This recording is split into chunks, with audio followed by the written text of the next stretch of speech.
Is dyslexia a learning disability or part of the natural spectrum of human neurodiversity? People have strong opinions. Stay tuned as we dissect both sides.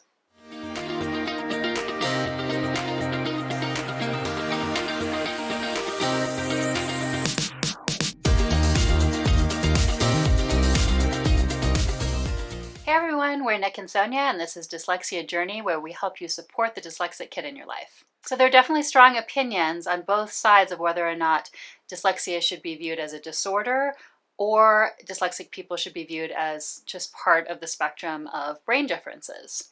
And so today we wanted to talk about both sides. We're going to cover the yes side, that it's a disability first, and then the no side, and really get down to sort of the different arguments for why each of those might be true.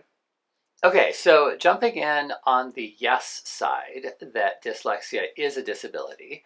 Definitionally, according to the Centers for Disease Control, the CDC, the definition of a disability is any condition of the body or mind that makes it more difficult for the person with the condition to do certain activities and interact with the world around them. So I think it's pretty clear, if we go by kind of a literal reading of that definition, that dyslexia is a disability. It really fulfills both parts of that criteria.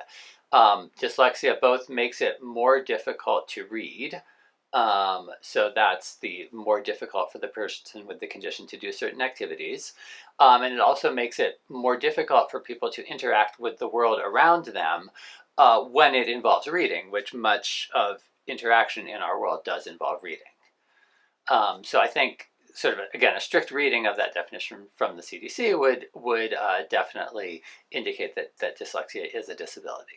So along the same line, still in the argument where we're talking about definitions, the DSM, which is the Diagnostic and Statistical Manual, which is used in medicine, diagnoses it as a specific learning disability with impairment in reading. So it's right there in the title as to what they define dyslexia as. Yes, and then I guess the final sort of definitional evidence that dyslexia is a disability is that it's included explicitly in the Americans with Disabilities Act of 1990 in the United States as one of the enumerated protected disabilities. And just so you know, we at the end of talking about these pros and cons, we're gonna talk a little bit about our own opinions about how to take these arguments and what we think about it. But we're gonna go through the arguments first. So the next sort of large category that we're gonna cover as to why dyslexia should be considered a disability is just logically. So it does make reading and writing more difficult, which is comparable to how something like a physical disability might make walking more difficult. Right. And so the sort of like surface level examination of this is that it just sort of makes intuitive sense that to consider dyslexia a disability. There's also sort of a practical argument in that recognizing dyslexia as a disability then allows both students and people in the workforce to really obtain the necessary accommodations to help them succeed and thrive in those settings, right? Yeah, so it's kind of a practical or like a necessity sort of an argument there. Right. And so it's not necessarily an ideal situation that we're in, but because schools and to a large extent workplaces are do take almost a one-size-fits-all approach, where you kind of have to fit in. It's almost like by necessity, like Sonia said, that in order to succeed with dyslexia, you have to sort of recognize it, acknowledge it as a disability, and then use that kind of official acknowledgement to obtain the support that you need.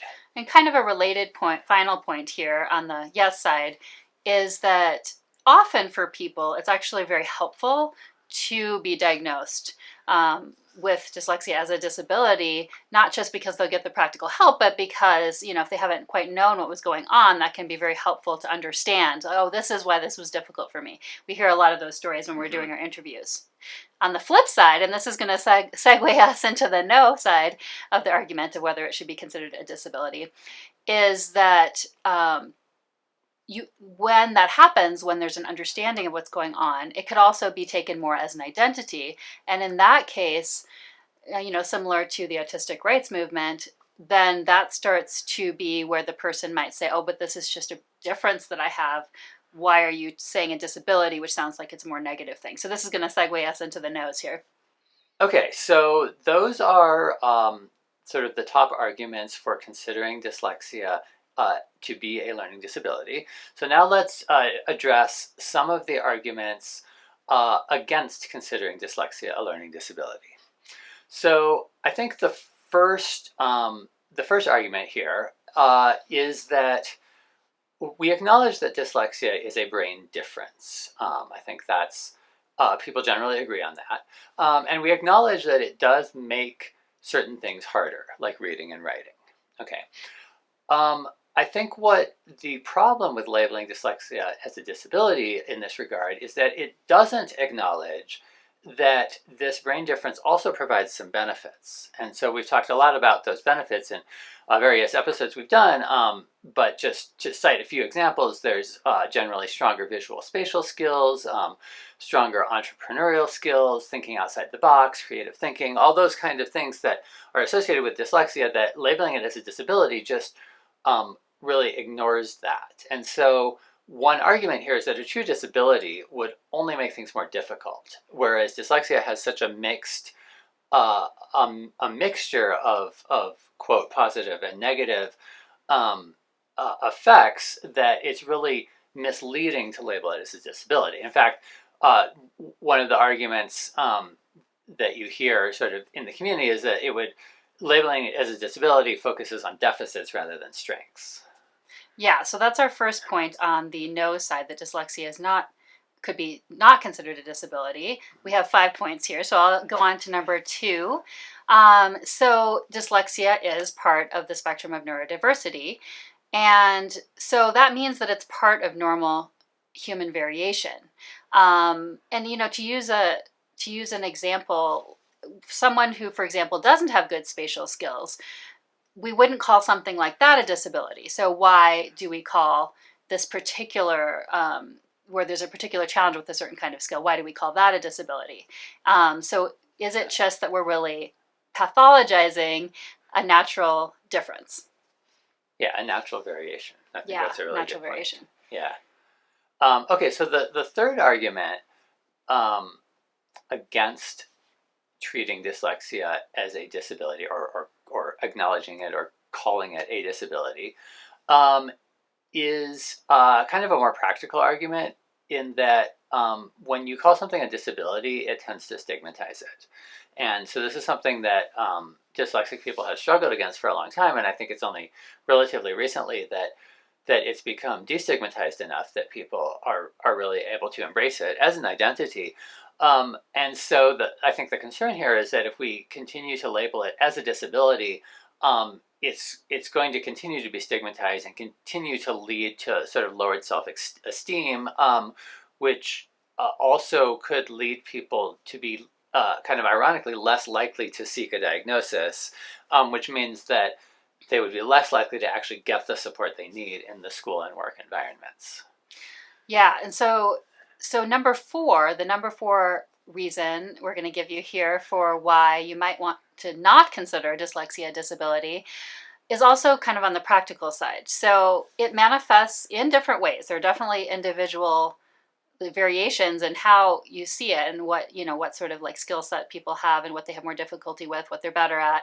And so by labeling it as a single diagnosable disability, we're going to err in the direction of a one-size-fits-all approach to those people, and it would really be better to have an individualized approach, which, thinking of it as this one kind of disorder, makes it very difficult to do. And I just want to plug our upcoming interview with Ed Thompson of Optimize, which really works with workplaces and the differences, kind of learning differences and those kinds of things that employees might have, really encouraging companies, both in their hiring process and their workplace environments and all of that, to not only help those people be employees, but also to leverage their gifts. And so he really emphasizes, and you'll hear much more about it in the interview, but he really emphasizes it as more of a difference in a spectrum, and that it's actually helpful for everyone because this individualization then is used, and then it actually helps everyone rise up, and it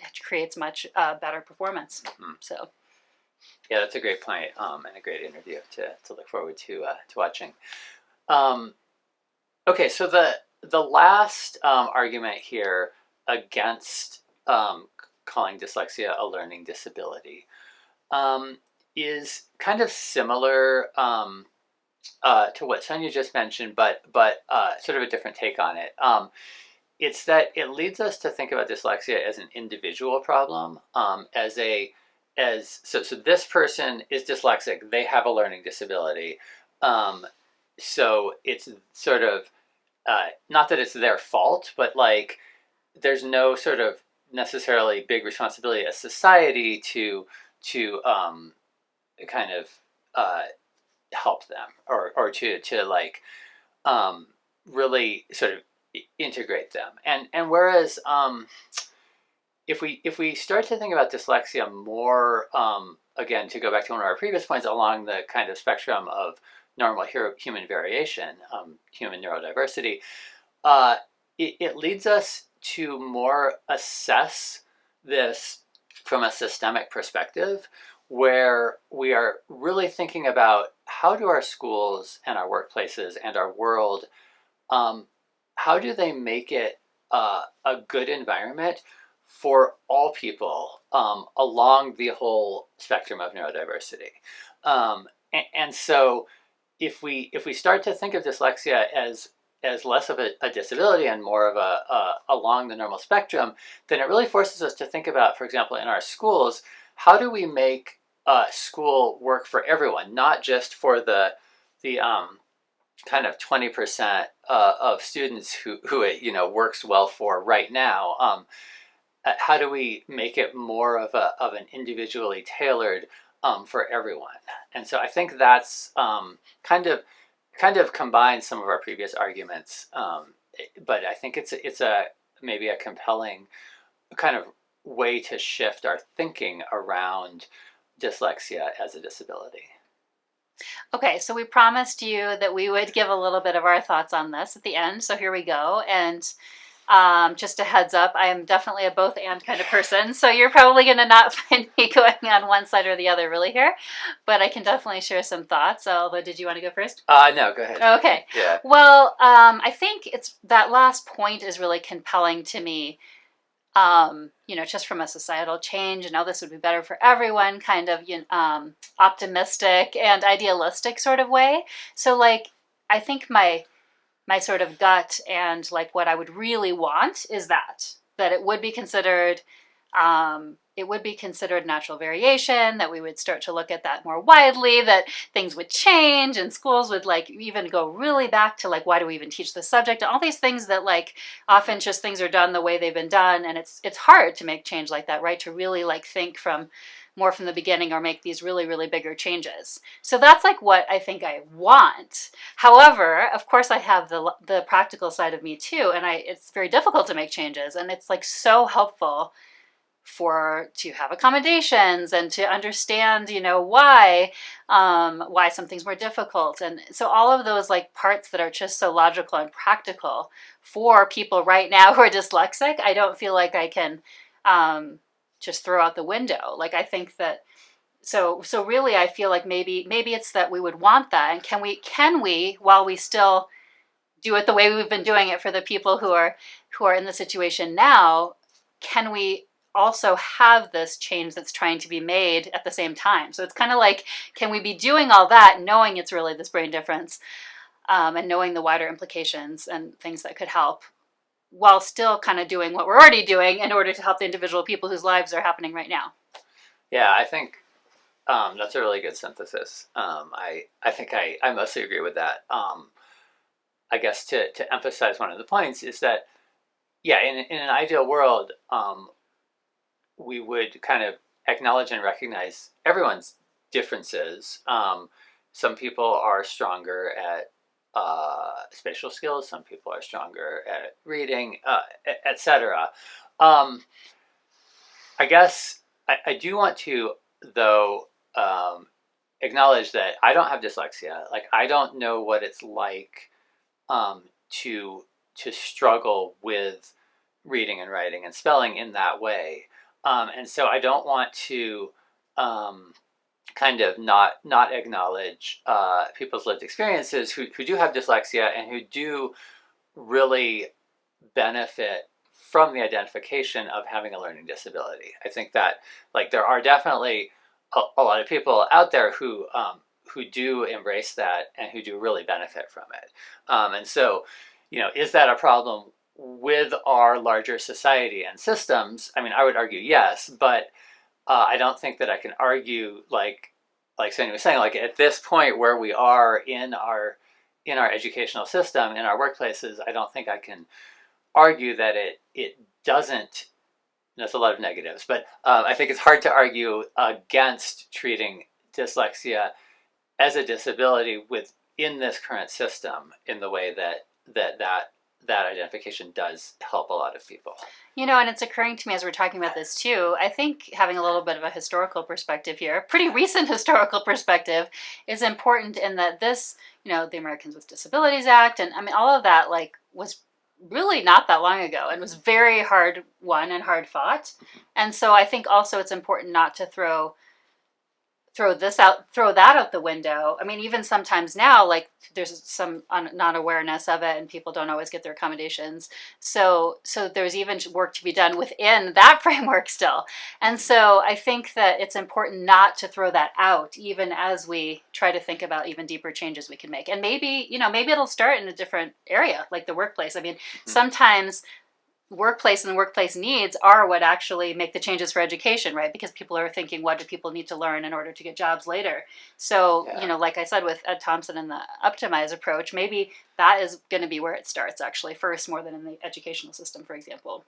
Yeah, that's a really good point. And then I guess the point that I would sort of end with here is that I really do think the most compelling argument on the no side is that treating dyslexia only as a disability really doesn't acknowledge all the strengths that people are I would say just beginning to recognize.